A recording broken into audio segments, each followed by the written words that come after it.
जय श्री कृष्णा सम। आप सभी का मेरे चैनल पर स्वागत है। आइए सुनते हैं बुधवार की कथा। एक समय किसी नगर में एक बहुत ही धनवान साहूकार रहता था। साहूकार का विवाह नगर की सुंदर और गुणवती कन्या से हुआ था। एक बार वह अपनी पत्नी को लेने के लिए बुधवार को ससुराल गया और पत्नी के माता पिता से विदा कराने के लिए कहा। माता पिता बोले, बेटा, आज बुधवार है। बुधवार को किसी भी शुभ कार्य के लिए यात्रा नहीं करनी चाहिए। लेकिन वह नहीं माना और उसने वहम की बातों को न मानने की बात कही। फिर लड़की के माता पिता ने अपनी कन्या को विदा कर दिया और दोनों बैलगाड़ी से यात्रा प्रारंभ करने लगी। 2 कोस की यात्रा के बाद ही गाड़ी का एक पहिया टूट गया। वहां से दोनों ने पैदल यात्रा शुरू की। रास्ते में पत्नी को प्यास लगी तो साहूकार उसे एक पेड़ के नीचे बिठाकर जल लेने के लिए गया। थोड़ी देर बाद जब वो वापस लौटा तो वह बुरी तरह हैरान हो उठा, क्योंकि उसकी पत्नी के पास उसकी ही शकल सूरत का एक दूसरा व्यक्ति बैठा था। पत्नी भी साहूकार को देखकर हैरान रह गई। वह दोनों में कोई अंतर नहीं कर पाई। साहूकार ने उस व्यक्ति से पूछा, तुम कौन हो और मेरी पत्नी के पास क्यों बैठे हो? साहूकार की बात सुनकर उस व्यक्ति ने कहा, अरे भाई, यह मेरी पत्नी है। मैं अपनी पत्नी को ससुराल से विदा कर लाया हूँ। लेकिन तुम कौन हो जो मुझसे ऐसा प्रश्न कर रहे हो? साहूकार ने चीखते हुए कहा, तुम जरूर कोई चोर या ठग हो। यह मेरी पत्नी है। मैं इसे पेड़ के नीचे बिठाकर जल लेने के लिए गया था। इस पर उस व्यक्ति ने कहा, अरे भाई, झूठ तो तुम बोल ही रहे हो। पत्नी को प्यास लगने पर जल लेने तो मैं गया था। मैं तो जल लाकर अपने पत्नी को पिला भी चुका हूँ। अब तुम चुपचाप यहाँ से चलते बनो, नहीं तो किसी सिपाही को बुलाकर तुम्हें पकड़वा दूंगा। दोनों एक दूसरे से लड़ने लगे। उन्हें लड़ते देख बहुत से लोग वहाँ एकत्र हो गए। नगर के कुछ सिपाही भी वहां पर आ गए। सिपाही उन दोनों को पकड़कर राजा के समक्ष ले गए। सारी कहानी सुनकर राजा भी कोई निर्णय नहीं कर पाए। पत्नी भी उन दोनों में से अपने वास्तविक पति को न पहचान सकी। राजा ने उन दोनों को कारागार में डाल देने को कहा। राजा के फैसले को सुनकर असली साहूकार भयभीत हो उठा। उसी समय आकाशवाणी हुई, साहूकार, तूने माता पिता की बात नहीं मानी और बुधवार के दिन अपने ससुराल से प्रस्थान किया। इसी कारण यह सब तेरे साथ हुआ है, क्योंकि तेरे ऐसा करने से बुद्धदेव तुझसे कुपित हो गए हैं और ये बुद्धदेव का ही प्रकोप है। साहूकार ने प्रार्थना की कि हे बुद्धदेव, आप मुझे क्षमा कर दीजिए। मुझसे बहुत बड़ी गलती हो गई। भविष्य में अब मैं कभी भी बुधवार के दिन यात्रा नहीं करूंगा और सदैव बुधवार को आपका व्रत किया करूंगा। साहूकार की प्रार्थना से प्रसन्न होकर भगवान बुद्धदेव ने उसे क्षमा कर दिया। तभी दूसरा व्यक्ति राजा के सामने से ही गायब हो गया। राजा और दूसरे लोग इस चमत्कार को देखकर हैरान हो गए। भगवान बुद्धदेव की अनुकंपा से राजा ने साहूकार और उसकी पत्नी को सम्मान पूर्वक विदा किया। कुछ दूर चलने पर रास्ते में उन्हें बैलगाड़ी मिल गई। बैलगाड़ी का टूटा हुआ पहिया भी जुड़ चुका था। दोनों उसमें बैठकर नगर की ओर चल दिए। साहूकार और उसकी पत्नी दोनों बुधवार का व्रत करने लगे और आनंद पूर्वक जीवन यापन करने लगे। भगवान बुद्ध देव की कृपा से उनके घर में धन संपदा की वर्षा होने लगी और जल्द ही उनके जीवन में खुशियां ही खुशियां भर गई। जो भी व्यक्ति बुधवार का व्रत करता है, वह बुधवार की व्रत कथा सुनता या पढ़ता है, उनको बुधवार के दिन यात्रा करने का कोई दोष नहीं लगता है और उनको सभी प्रकार के सुखों की प्राप्ति होती है। बुधवार का व्रत भगवान गणेश जी को समर्पित है और इस कथा का पाठ करने मात्र से आपके जीवन में धन, बल, बुद्धि, विद्या की वृद्धि होती है तथा आने वाले सभी संकटों का नाश होता है। प्राचीन काल की बात है।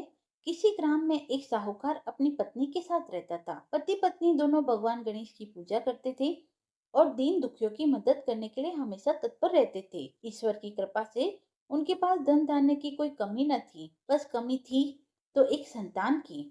पति पत्नी संतान नहीं होने से दुखी रहते थे। गांव वाले संतान न होने की वजह से उन्हें हमेशा ताना मारते थे। पर साहूकार और उसकी पत्नी को ईश्वर पर पूर्ण विश्वास था। ईश्वर जरूर कुछ अच्छा सोच कर रखे होंगे, ऐसा ही उनका विश्वास था। एक बार पति पत्नी मंदिर में गणेश जी के दर्शन, पूजा व अर्चना कर रहे थे। जब वह पूजा करके बाहर आए तो उन्होंने देखा कि एक बालक मंदिर की सीढ़ियों पर बैठकर रो रहा है। उसके पास किसी को न देखकर पति पत्नी दोनों बालक के पास गए, बालक को शांत कराया और उसके माता पिता को ढूंढने लगे। जब उस बालक के माता पिता पति पत्नी को नहीं मिले तो वह बच्चे को मंदिर के पुजारी के पास ले गए और उन्होंने पुजारी से बोला, ये बच्चा हमें रोते हुए मंदिर के बाहर मिला है, क्या आप इसके माता पिता को जानते हैं? पुजारी ने कहा, नहीं। अब पति पत्नी और पुजारी तीनों लोग बालक के माता पिता को ढूंढने लगे। काफी देर ढूंढने पर बच्चे के माता पिता नहीं मिले तो पुजारी ने साहूकार और उसकी पत्नी को बोला, आप इस बालक को अपने घर ले जाइए। अगर इसके माता पिता इसे ढूंढते हुए आएंगे तो मैं उन्हें लेकर आपके घर आ जाऊंगा। साहूकार और उसकी पत्नी बच्चे को लेकर अपने घर चले गए। काफी समय बीत गया और बालक के असली माता पिता का कोई पता न चला, तो उन्होंने गांव के सरपंच से अनुमति लेकर बच्चे को गोद ले लिया और उस नन्हे से बालक का नाम गणेश रख दिया। कुछ दिन बाद गांव में एक पति पत्नी आए जो चोर थे। गांव में जाकर उन्हें पता चला कि गांव में सबसे ज्यादा धनी व्यक्ति साहूकार है, जिसकी अपनी कोई संतान नहीं है। उन्होंने एक बच्चे को गोद लिया है जिसके माता पिता का कोई पता नहीं है। धोखेबाज पति पत्नी यह विचार करने लगे कि साहूकार को कैसे लूटा जाए। तभी उन्होंने योजना बनाई कि वो उस बच्चे के असली माँ बाप बनकर जाएंगे। योजना बनाकर पति पत्नी दोनों मंदिर में जाकर बैठकर रोने लगे। उन्हें रोता देखकर मंदिर के पुजारी आए और उनके रोने का कारण पूछा। पति पत्नी ने बताया कि आज से 4 साल पहले इसी मंदिर में हमारा बच्चा खो गया था। उसे ही याद कर कर हम रो रहे हैं। तब से हम अपने बच्चे को अलग अलग जगह खोज रहे हैं पर वह हमें कहीं नहीं मिला। पुजारी ने बोला, एक बालक है जो उन्हें 4 साल पहले मंदिर की सीढ़ियों पर मिला था। शायद वह आपका ही पुत्र हो। वह बालक गांव के साहूकार के घर पर है। आप लोग मेरे साथ चलिए, आपके पुत्र को मिलवाता हूँ। इतना कहकर पुजारी उन दोनों पति पत्नी को साहूकार के घर ले गया। वहां जाकर पुजारी ने साहूकार को बताया कि गणेश के असली माता पिता मिल गए हैं। वह गणेश को लेने आए हैं। यह सुनते ही साहूकार और उसकी पत्नी दोनों बहुत दुखी हुए, लेकिन फिर भी वह गणेश को उसके असली माता पिता को सौंपने के लिए तैयार हो गए। शाम का वक्त था। साहूकार ने उन दोनों पति पत्नी से बोला, आप लोग आज विश्राम करें और कल प्रातःकाल होते ही निकल जाइएगा। यह सुनते ही पति पत्नी दोनों खुश हो गए क्योंकि उन्हें चोरी करने का मौका मिल गया।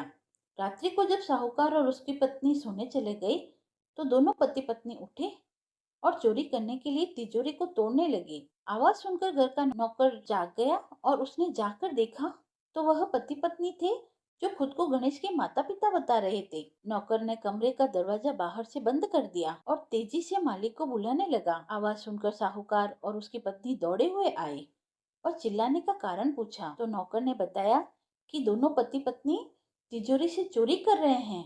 यह सब देखकर वह समझ गया कि ये दोनों गणेश के माता पिता नहीं, चोर है। साहूकार ने गणेश को देने से मना कर दिया और बोले कि चले जाओ यहाँ से। पर उन दोनों धोखेबाज पति पत्नी ने निर्णय किया कि वो अब गणेश को अपने साथ ही लेकर जाएंगे। पति पत्नी दोनों गांव के सरपंच के पास गए और बोले, साहूकार उनके पुत्र को वापस नहीं दे रहा है। सरपंच ने साहूकार और उसकी पत्नी को गणेश को साथ लेकर सरपंच के सामने प्रस्तुत होने को कहा। साहूकार अपनी पत्नी और गणेश को लेकर आ गए। तब सरपंच जी ने फैसला किया कि साहूकार की पत्नी तथा दूसरी औरत जो गणेश को अपना पुत्र बोल रही है, उन्हें सूर्य देवता के सामने अपना आंचल फैला के खड़े हो जाना है। दोनों औरतें अपना आंचल सूर्य देवता के सामने फैला के खड़ी हो गई और प्रार्थना करने लगी। भगवान गणेश के आशीर्वाद से साहूकार की पत्नी के आंचल से दूध की धारा गणेश के मुंह में आ गिरी। यह देखकर साहूकार और उसकी पत्नी को बहुत खुशी हुई और सरपंच ने गणेश को साहूकार को सौंप दिया। वहां पर खड़े सभी लोग गणेश भगवान की जय जयकार करने लगे। हे गजानन जी महाराज, जैसे आप साहूकार और उसकी पत्नी पर तुष्टमान हुए, वैसे ही आपकी कथा कहने वाले, सुनने वाले और हुक्कारा भरने वाले सभी पर अपनी कृपा दृष्टि बनाए रखना। कथा समाप्त हुई। यदि आपको कथा पसंद आई हो तो आप मेरे चैनल को लाइक, शेयर एंड सब्सक्राइब करें। धन्यवाद।